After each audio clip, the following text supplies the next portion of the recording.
The neon sign above the rusty anchor bar flickered like it was trying to warn everybody inside that tonight wasn't going to end quietly.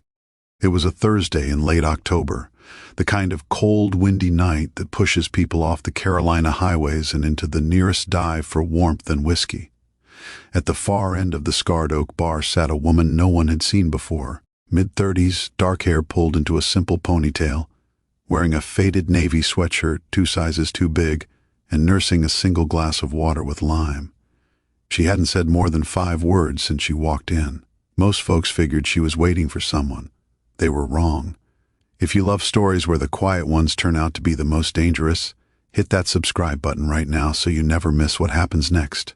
The trouble started when 5 members of the Iron Reapers motorcycle club rolled in, leather cuts creaking, chains rattling, loud enough to drown out the jukebox.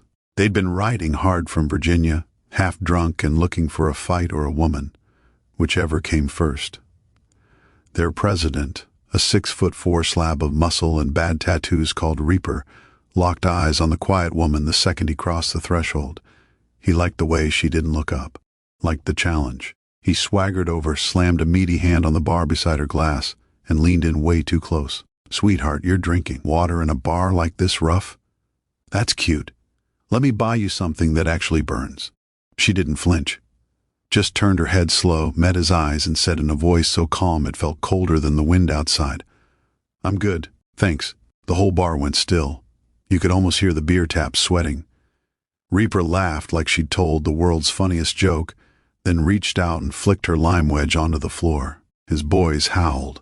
One of them, a skinny prospect with a fresh face tattoo, grabbed the back of her bar stool and spun it so she faced them. "Dance for us, Navy girl," he sneered, reading the faded trident on her sweatshirt. "Or maybe you're just pretending to be tough." That's when she finally smiled. Not a friendly smile, the kind of smile you see on a wolf right before it decides your dinner.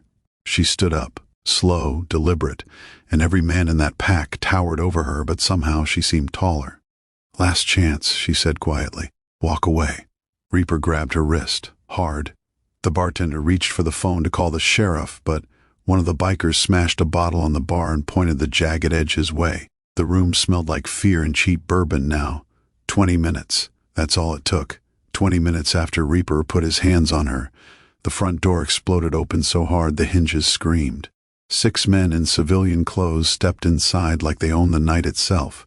Beards, ball caps pulled low, moving with that eerie calm that only comes from years of walking into rooms where everyone wants you dead.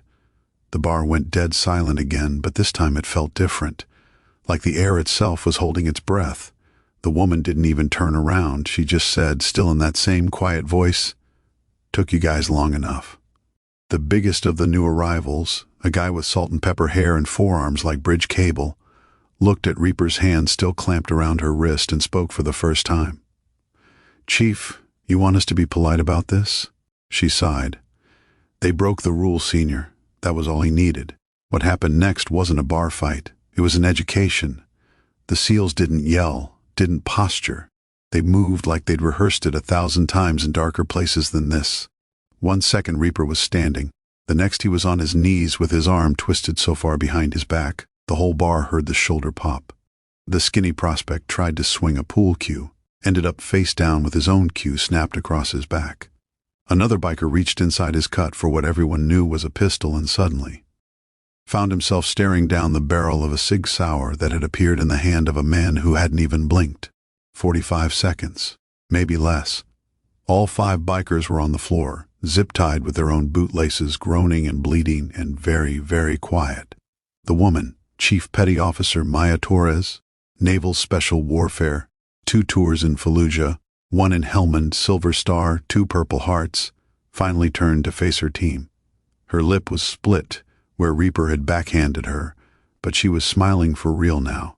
"You're buying the first round when we get home," she told the big guy. "Copy that, Chief." The bar erupted. Not in panic, in applause. Old veterans at the corner table stood up and saluted. A waitress started crying. Somebody put Sweet Caroline on the jukebox, and half the patrons sang through tears. Maya walked over to the bikers, knelt down so only they could hear her. I come here every year on the day my husband didn't come home from Ramadi, she said. I drink water because I promised him I'd never dull the pain. I wear his sweatshirt because it still smells like him when I hold it tight enough. You put your hands on his memory tonight. Be grateful my brothers believe in second chances. Then she stood, nodded once to her team, and they walked out into the cold Carolina night like ghosts who just finished a job. The sheriff showed up 10 minutes later, took one look at the zip-tied reapers, listened to 30 witnesses tell the exact same story, and decided paperwork could wait until morning. By sunrise, every biker in 3 states knew never to touch a quiet woman in an old Navy sweatshirt drinking water with lime. Maya and her team rode west before the sun came up, 6 Harleys growling into the dawn, carrying their sister home. And somewhere out there on the highway, wind tearing at her ponytail, Maya Torres finally let herself cry, just for a minute, because some nights the ghosts ride with you, and some nights they send the living to remind the world they're still watching. If that story hit you in the chest the way it hit me telling it, do me a favor, drop a like, turn on notifications, and let me know down in the comments. From which part of the country are you watching this video right now? I read every single one. See you in the next one.